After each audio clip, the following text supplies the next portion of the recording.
Welcome back to video session of IBC. चलिए, इससे पहले वाले वीडियो में हमने देखा था नाउन को, नाउन के पहचान हमने देखा था, नाउन को कैसे पहचानेंगे ये हमने सीखा था। नेक्स्ट हम लोग चलते हैं प्रोनाउन की ओर और हमारा है प्रोनाउन। देखो, प्रोनाउन हिंदी में जनरली सर्वनाम बोलते हैं। तो नाउन के जगह पर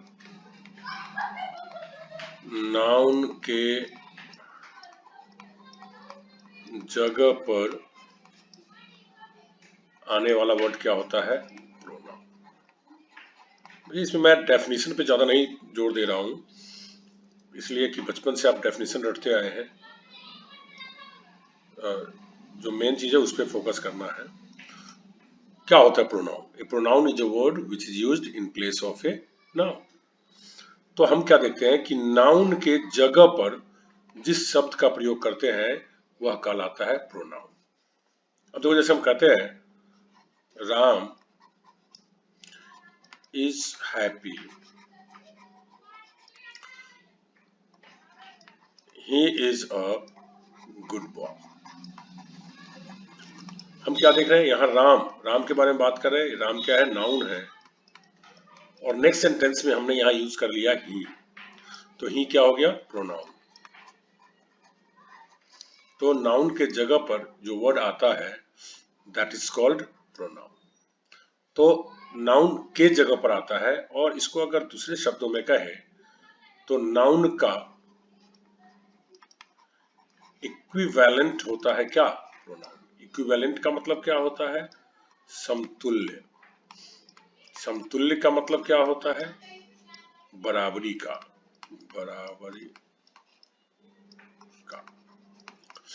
तो कैसे बराबरी का हुआ हम ये देख लेते हैं।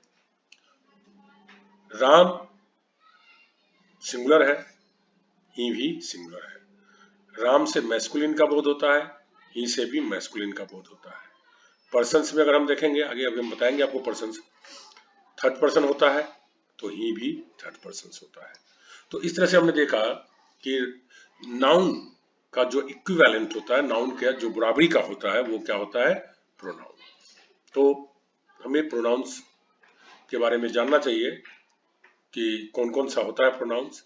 तो वैसे तो हम इसके विशेष डिटेल्स को हम लोग आगे पढ़ेंगे।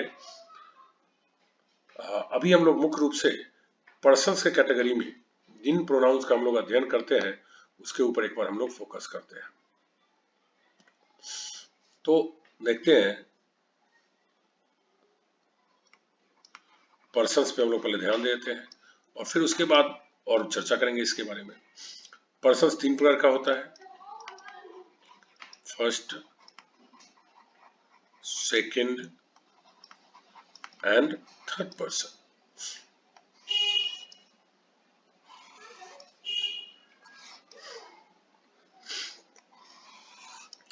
तो हम फर्स्ट पर्सन में देखते हैं,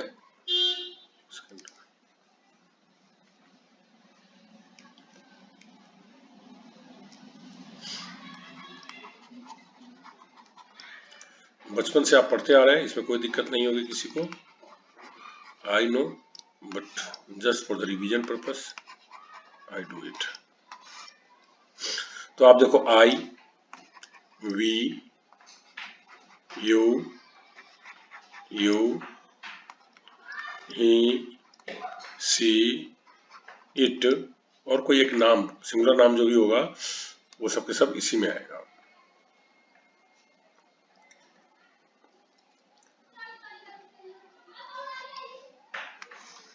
और इस सब के जगह पे जो प्रयोग किया जाएगा वो क्या होगा? दे, प्लूरल।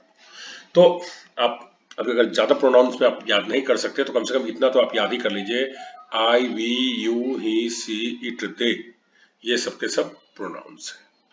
वैसे हम इसके बारे में जब विस्तृत जानकारी करेंगे तो हम बताएंगे कि दीज आर पर्सनल प्रोनाउंस, और इसके बारे में और प्रोनाउंस के जो भेद है वो उसकी चर्चा करेंगे। इसके साथ जो पीडीएफ मैंने उपलब्ध करा रखा है उसमें प्रोनाउंस के पूरा डिटेल्स दिया हुआ है। तो अभी आपको बाकी जो काइंड्स ऑफ प्रोनाउंस दिया हुआ है उसको रखने की जरूरत नहीं है। हाँ, उसके अंदर जो एग्जाम्पल्स दिया हुआ है उसको ध्यान में रखें ताकि आपको देख करके पता लग जाए कि ये सब प्रोनाउंस है। वैसे आगे हम जब पढ़ेंगे तो मैं आपको ग्रेजुअली इस तरह से सारी चीजें बताऊंगा कि जिस दिन हम लोग प्रोनाउन का डिटेल्स में पढ़ना शुरू करेंगे उससे पहले हमेशा प्रोनाउंस के जितने भी भेद है अधिकतम हम पढ़ चुके रहेंगे उसमें से, और उस समय बहुत सरल लगेगा हमें। तो जिस चीज की जब जरूरत हो उस समय पढ़ने से बेनिफिट ये होता है कि उसको याद करना नहीं पड़ता है, समझने से ही याद हो जाता है।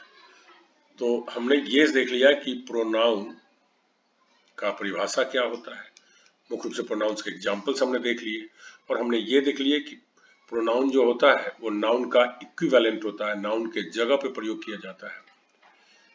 अब सवाल ये होता है कि नाउन के जगह पर आता है तो प्रोनाउन बना ही क्यों, क्या जरूरत थी प्रोनाउंस बनाने की। Ram is a good boy और ही इज हैप्पी, या राम इज हैप्पी, या वट एवर इट इज, तो राम के जगह पे ही किया, फिर से राम ही करता तो क्या होता। पहली बात,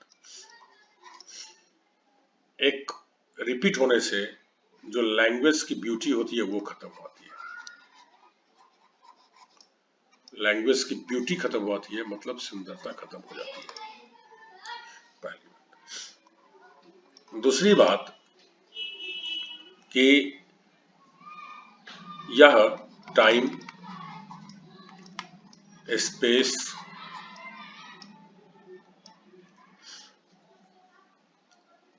को बचाता है।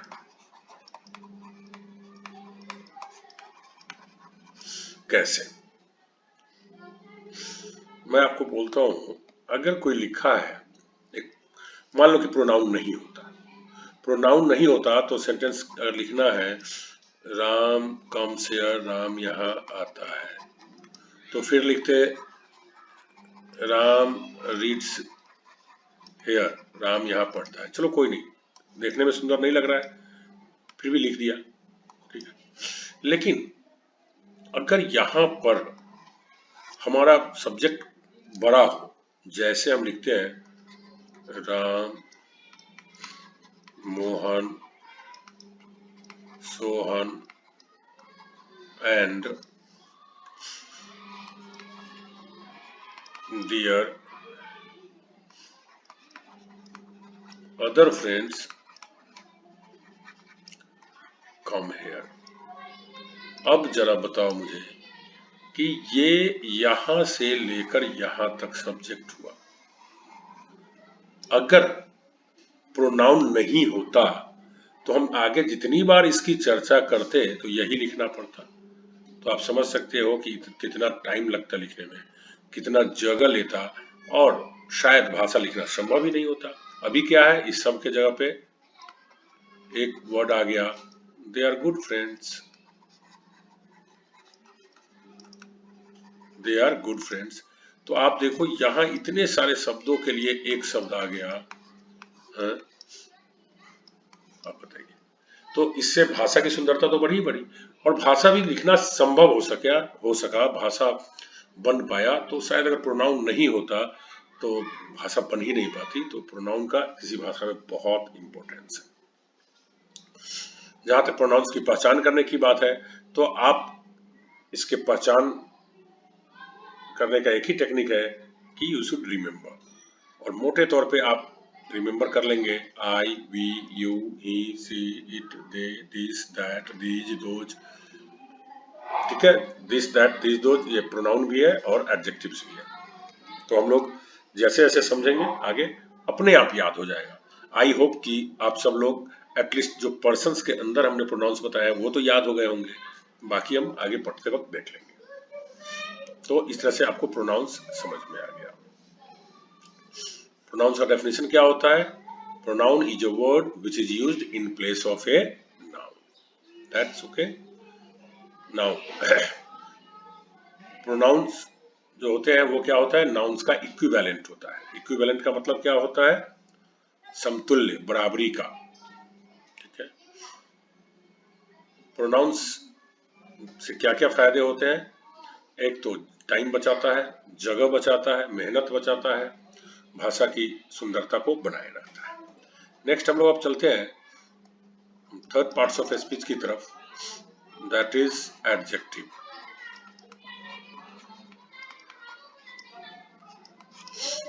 हम बात करते हैं एडजेक्टिव्स। हमने आपको जब पार्ट्स ऑफ स्पीच का जो फैमिली मैंने बनाया था उसमें बताया था कि एडजेक्टिव्स क्या करता है, नाउन एवं प्रोनाउन की विशेषता बतलाता है। एडजेक्टिव्स क्या करता है, नाउन एवं प्रोनाउन की विशेषता बतलाता है।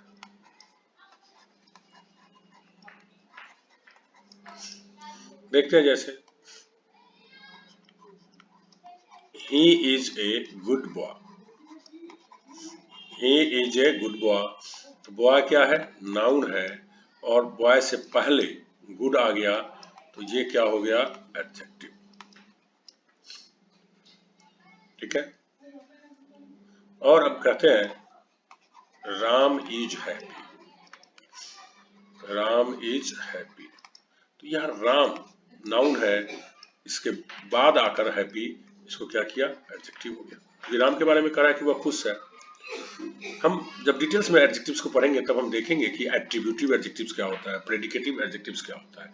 अभी लेकिन इसको हम सरल भाषा में समझने की कोशिश करते हैं कि नाउन से पहले भी एडजेक्टिव आकर विशेषता बतला सकता है या नाउन के बाद में भी आकर उसकी विशेषता बतला सकता है, जबकि प्रोनाउन के केस में केवल बाद में ही आकर उसकी विशेषता बतलाता है। जैसे शी इज इंटेलिजेंट, यहाँ सी क्या है, प्रोनाउन है, और इसकी विशेषता कौन बतला रहा है, इंटेलिजेंट, तो ये वर्ड क्या हो गया, एडजेक्टिव हो गया। तो इस तरह से आई होप कि आपको समझ में आ गया होगा। An adjective is a word which qualifies a noun और अ प्रोनाउन। एडजेक्टिव एक ऐसा शब्द होता है जो किसी नाउन या प्रोनाउन की विशेषता बतलाता है।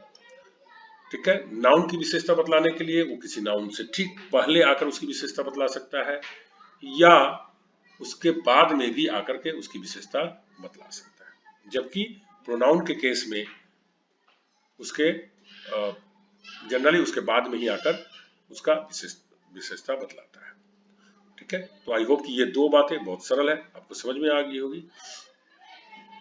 तो हमने ये तो देख लिया, ठीक है, एडजेक्टिव का परिभाषा क्या होता है, हमने कैसे वो विशेषता बतलाता है ये भी देख लिया, लेकिन फिर से वही बात आती है एडजेक्टिव्स की पहचान।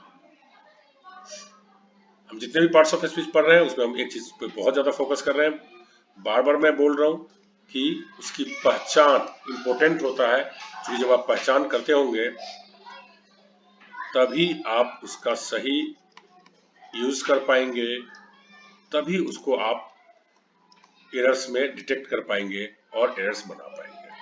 तो the toughest part which is considered is how to recognize which word is adjective or which word is noun or and other parts of speech. So let's see adjective की पहचान करने का। किसी भी वर्ड से के बाद, किसी भी वर्ड के बाद एक उपयुक्त नाउन लगाकर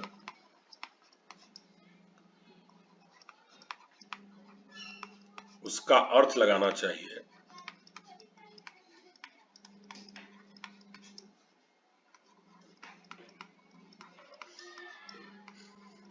यदि सही अर्थ लगे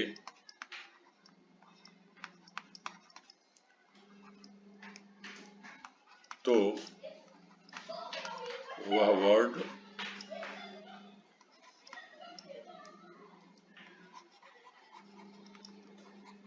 एडजेक्टिव होता है। देखो ये ट्रिक है, ये ज्यादातर केसेज में काम करता है, 100% केसेज में नहीं करता है। तो ये हमेशा याद रखें, आपकी कन्वीनियंस के लिए, आपकी सुविधा के लिए ये बनाया गया है ताकि आपको पहचानने में आसानी हो। जैसे हम पहले वाला ही वर्ड लेते हैं, फिर आप कोई भी वर्ड लेकर के आप इसको चेक कर सकते हैं। जैसे हमारे पास है एक वर्ड है ऑनेस्ट और दूसरा वर्ड है ऑनेस्टी, हमें नहीं मालूम इसमें से एडजेक्टिव कौन सा है, तो हमें चेक करना क्या है। अब ऑनेस्ट ईमानदार जैसा कोई वर्ड है, तो ईमानदार हम किसको, व्यक्ति को कहते हैं। ठीक है, तो व्यक्ति के लिए हम पर्सन जोड़ दिए। पर्सन क्या है, नाउन है, ऑनेस्ट पर्सन। अब इसका हिंदी लगाते हैं, तो ईमानदार व्यक्ति, ईमानदार व्यक्ति। ठीक है, और इसका अगर हिंदी लगाएंगे तो क्या लगेगा, ईमानदारी व्यक्ति, ईमानदारी व्यक्ति। अब बताओ आप इसमें से किसका मीनिंग सही लग रहा है, कौन सा बेटर हिंदी लग रहा है। जाहिर सी बात है ईमानदार व्यक्ति, तो ये वाला पार्ट सही है। अब इसमें चेक करते हैं, तो पर्सन क्या है, नाउन। पर्सन क्या है, नाउन। नाउन से पहले आने वाला क्या हो गया, एडजेक्टिव। तो ऑनेस्ट क्या हो गया, एडजेक्टिव। तो इस तरह से आप किसी भी वर्ड को जो आपको डाउट हो कि चेक करना हो कि हमारा ये नाउन है कि नहीं है, सॉरी एडजेक्टिव है कि नहीं है, तो बड़ी आसानी से आप चेक कर सकते हैं। जैसे हम एक दो वर्ड्स और एग्जांपल में ले लेते हैं। जैसे मान लो कहीं लिखा हुआ है ब्लैक, हमें नहीं पता ये कौन सा पार्ट्स ऑफ स्पीच, डाउट हो रहा है, हम लगा दिए ब्लैक। कोई काला किसको, क्या चीज को बोलते हो, कुछ भी बोल लो, मैंने बोल लो। अब बताओ मैन क्या मतलब, क्या आदमी, आदमी क्या है, नाउन। ब्लैक मैन मतलब काला आदमी, सही हिंदी लग रहा है एकदम, काला आदमी, आदमी। तो सही हिंदी लग रहा है। इसका नाउन से पहले आने वाला क्या हो गया, एडजेक्टिव। इट्स क्वाइट इजी, आपके लिए काफी सरल है, बस थोड़ा सा दिमाग में रखना है, हिंदी लगाना है, और हिंदी लगाते ही आपको ये पता चल जाएगा कि हमारा जो वर्ड है वो एडजेक्टिव है या नहीं। एक दो और वर्ड आप लेकर देखना चाहो तो मैं दिखाता हूं। जैसे मान लो वाइज, नहीं मालूम हमें, वाइज मतलब होता है बुद्धिमान, हमें नहीं मालूम कि यह एडजेक्टिव है या नहीं है। तो हमने दो ट्रिक तो जाना है अभी। एक, माई लगाना है, माई लगा के पहले चेक कर लेते हैं, माई वाइज, मेरा बुद्धिमान, मेरा बुद्धिमान। कोई हिंदी सही नहीं दे रहा है। दूसरा ट्रिक हमारे पास क्या है, वाइज के बाद क्या करना है, एक उपयुक्त नाउन लगाना है। तो बुद्धिमान क्या होता है, कोई व्यक्ति के बारे में बोल सकते हैं, पर्सन लगा लो, पर्सन क्या है, नाउन है। अब देखो वाइज पर्सन मतलब बुद्धिमान व्यक्ति, बिल्कुल सही ये हिंदी लग रहा है, बिल्कुल हिंदी सही लग रहा है। तो पर्सन क्या है, नाउन हो गया, नाउन से पहले आने वाला एडजेक्टिव हो गया। तो इस तरह से आप जो वर्ड्स आपके पास मिलेगा तो नाउन है या एडजेक्टिव है, इसका सरलतम तरीके से आप पहचान कर सकते हैं, अंतर कर सकते हैं। और इसका बहुत बड़ा बेनिफिट आगे मिलने वाला है जब हम लोग डिटेल्स में एडजेक्टिव चैप्टर पढ़ेंगे। जब इसके आधार पर हम कॉमन एरर्स बनाने की कोशिश करेंगे तो उस समय ये ट्रिक, ये मेथड बहुत काम आने वाला है। इसलिए मैं आपसे बार बार बोलता हूँ कि इसको अच्छी तरह से आत्मसात कर ले। ठीक है, you should inculcate all these terms. आगे बढ़ते हैं और हम देखते हैं कि ये मेथड तो तभी काम करेगा जब हमें हिंदी वर्ड का आता रहेगा। लेकिन सपोज करो किसी वर्ड का हिंदी नहीं मालूम और फिर हमें ये चेक करना है कि यह वर्ड एडजेक्टिव है कि नहीं, तो बिना हिंदी जाने हुए पहचानने का तरीका है। जस्ट हमने नाउन में देखा था, जिस तरह से उसमें नाउन सफिक्सेस था तो इसमें एडजेक्टिव सफिक्सेस हमको हेल्प करेगा। सफिक्स से आपको याद आ जाना चाहिए कि वर्ड की बनावट में प्रीफिक्स होता है, रूट होता है, सफिक्स होता है। प्रीफिक्स मतलब उपसर्ग, रूट मतलब मूल, और सफिक्स मतलब प्रत्यय। सफिक्स वह पार्ट होता है वर्ड का जो किसी वर्ड के अंत में आकर जुड़ जाता है। अब हम लोग देखेंगे कि ऐसे कौन कौन से सफिक्सेस हैं जो हमें हेल्प करेगा यह बताने में कि वह वर्ड एडजेक्टिव है। चलिए इसको लिखते हैं। अगर किसी वर्ड के अंत में एबल लगा रहे, ठीक है, ABLE रहे या IBLE, तो समझ लो कि वह वर्ड क्या है, एडजेक्टिव है। जैसे कैपेबल, योग्य, और आई वाला भी देख लेते हैं, सेंसिबल, सेंसिबल हो गया। तो मैं आपको बोलूंगा कि आप बुक्स में जब भी देखें एक चार्ट बनाएं और उस चार्ट में छांटे कि कौन सा एडजेक्टिव है, कौन सा नाउन है, कौन सा प्रोनाउन है। एक पैराग्राफ पढ़ें, उस पैराग्राफ में से आप छांटें और अपने टीचर से चेक करवाएं कि हमने जो छांटा है, हमने जो चूज किया है अलग अलग पार्ट्स ऑफ स्पीच को, क्या वो सही है या गलत। That will help you a lot. अगर किसी वर्ड के अंत में फुल लगा हो, FUL फुल, तो आप समझ लेंगे कि यह एडजेक्टिव है। जैसे ब्यूटीफुल। और आपको चेक करने का तो मेथड हमने बता ही दिया है कि उसके बाद आप क्या लगाओ, एक कोई नाउन लगा दो, उपयुक्त नाउन लगा दो। जैसे ब्यूटीफुल गर्ल, गर्ल नाउन है तो ब्यूटीफुल क्या हो गया, एडजेक्टिव।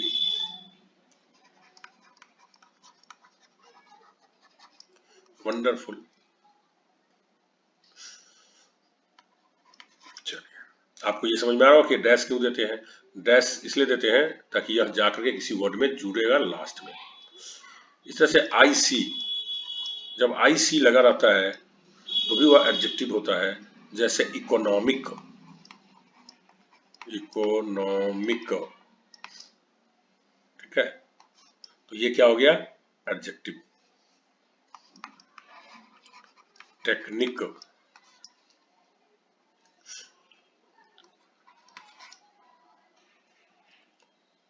टेक्निक नहीं, गलत है ये, ऐसे टेक्निक होगा भी नहीं। एडजेक्टिव के लिए टेक्निकली अलग आता है, सॉरी, QUE होता है उसमें। दूसरा लेते हैं, मिथिक। मिथिक मतलब होता है पुराने, बहुत प्राचीन जमाने का चीज होता है, उसको बोलते हैं मिथिक। इस तरह से IACAL अगर लगा रहे तो वो भी एडजेक्टिव होता है। जैसे पॉलिटिकल, पॉलिटिकल, हाँ, उसमें जो हम लिख रहे थे उसमें टेक्निकल कर देंगे तो भी हो जाएगा, निकल। तो ये हो गया एडजेक्टिव CL वाला।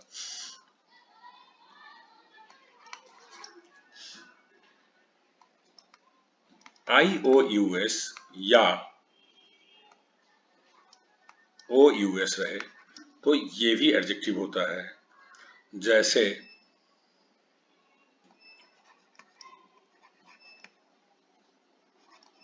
न्यूट्रियस, न्यूट्रियस मतलब क्या होता है, पोषक। कॉन्टिन्यूअस, लगातार। तो आप देखो ये सब हेल्प कर रहा है ना हमें पहचानने में एडजेक्टिव है। और वो वाला तरीका तो हमने आपको बताया है कि इसको चेक करना है कि सही है कि नहीं। कैसे करेंगे, जैसे कंटिन्यूअस, न्यूट्रियस, न्यूट्रियस मतलब क्या होता है, न्यूट्रियस मतलब है पोषक। हमें चेक करना है कि एडजेक्टिव है कि नहीं। पोषक पता चल गया, न्यूट्रियस फूड, पोषक भोजन, ठीक है। कॉन्टिन्यूअस, कॉन्टिन्यूअस मतलब क्या होता है, लगातार। कॉन्टिन्यूअस क्या, प्रैक्टिस, प्रैक्टिस नाउन है। तो ये सब क्या काम करेगा, ये सब एडजेक्टिव का काम करेगा। चलिए लेट्स सी, देखते हैं, इस तरह से कुछ और देख लेते हैं। ISH, जैसे चाइल्डिश, बचपना, फुल्लिश, मूर्ख, ठीक है। चाइल्डिश मतलब होता है क्या, बचकाना, बचपना नहीं, बचकाना। बचकाना मतलब कि बच्चों जैसी हरकत, ठीक है। चाइल्डिश नेचर, नेचर नाउन हो गया, उससे पहले चाइल्डिश आ सकता है, तो ये हो गया चाइल्डिश। फुलिश पर्सन, बहुत सरल तरीका है इसको पहचान करने का, और इसको चेक करने का भी तरीका बहुत ही सरल है, ठीक है। इस तरह से अंत में ISH लग करके किसी देश के जो व्यक्ति होता है उससे भी एडजेक्टिव, किसी कंट्री से एडजेक्टिव बनाते हैं। जैसे देखो इंग्लिश, इंग्लिश नाउन भी है। अंग्रेज, और इंग्लिश, अंग्रेज हम हिंदी में बोलते हैं तो अंग्रेज लोग, तो अंग्रेज लोग जब कहते हैं तो फिर क्या हो गया, एडजेक्टिव। और सीधा इंग्लिश भाषा के लिए यूज करेंगे तो वहां क्या हो गया, नाउन। ठीक है, तो देखो अंत में एसएच है। इस तरह से स्पेनिश, स्पेन के लोगों के द्वारा बोले जाने वाली भाषा को क्या बोलते हैं, स्पेनिश। तो फिर हम यहां देख सकते हैं स्पेनिश क्या है, एडजेक्टिव है। क्यों, स्पेनिश लोग, स्वेडिश। ठीक है, तो इस तरह से बहुत सारे वर्ड्स होते हैं जिससे एडजेक्टिव बनता है। ये खास करके कंट्री के नेम से बनाने का टेक्निक था। आई भी ई लगा रहे तो फिर वो एडजेक्टिव होता है। जैसे एक्टिव, सक्रिय, एक्टिव पीपुल। ठीक है, creative mind, creative, negative, positive, बहुत सारे अंत में आई भी लगा रहता है। तो वो सब के सब क्या होते हैं, एडजेक्टिव्स होते हैं। लेस, लेस मतलब क्या होता है, कम। तो ये बहुत सारे वर्ड्स बनाते हैं, जैसे इंडलेस, अनंत, स्पीचलेस मतलब बोलती बंद हो जाना, बिल्कुल आवाज ही नहीं निकलना, माइंडलेस, etc।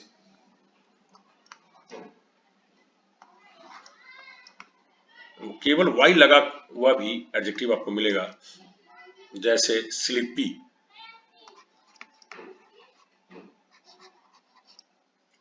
ठीक है, तो ये स्लीपी मतलब क्या होगा, सोया हुआ, जैसे लग रहा हो कि नींद में हो, ऐसे व्यक्ति बोलते हैं स्लीपी। चीजी मतलब चीज जैसा, पनीर जैसा। ठीक है, तो ये सब के सब क्या है, एडजेक्टिव्स है। मैं आपको बताता हूं, ये इतना आसानी से आपको याद नहीं हो जाएगा, लेकिन बार बार आप इसको देखते रहेंगे, गौर करते रहेंगे। जब भी ये वर्ड सामने आए तो एक बार थोड़ा देर रुक करके आप चेक करेंगे, अरे ISH लगा हुआ है अंत में, तो नाउन होगा कि एडजेक्टिव होगा, थोड़ा देर के लिए प्रॉब्लम होगा। तो फिर आपको हमने टेक्निक दे रखा है ना, उसके बाद एक माई लगा, उससे पहले माई लगा लो। जैसे चलो मैं किसी में भी देख लेता हूँ, फुलिस, माई फुलिस, मेरा मूर्ख, नहीं मीनिंग दे रहा, चलो नाउन नहीं है। फुलिस के बाद नाउन लगा के देखते हैं, फुलिस पर्सन, हाँ मूर्ख व्यक्ति, सही दे रहा है, मतलब ये एडजेक्टिव है। तो आप कभी किसी वर्ड से गुजरो, मतलब क्या, उसको पढ़ते हुए आपके नजरों के सामने से गुजरे, तो आप रुक करके सोचे कि ये कौन सा पार्ट्स ऑफ स्पीच है। और अभी तक हमने 3 पढ़ लिया है, नाउन, प्रोनाउन, एडजेक्टिव। तो ये तीनों तो अब तक आपको पहचान करने आ ही जाना चाहिए। ठीक है, आप इसका किसी पैराग्राफ को पढ़ करके सर्च कीजिए and take the help of your teacher and be master in choosing different parts of speech. I hope कि ये वीडियो आपको हेल्प करेगा। हम एडजेक्टिव से समझ, इसका मतलब ये आप मत समझना कि एडजेक्टिव्स खत्म हो गया, पूरा डिटेल्स में एडजेक्टिव्स हम आगे पढ़ने वाले हैं। लेकिन पहले ओवरऑल ओवरव्यू हम कर रहे हैं पूरे पार्ट्स ऑफ स्पीच का, ताकि जब हम पूरे डीप में पढ़ना शुरू करें एडजेक्टिव्स तो आपको समझना आसान हो। Thank you very much.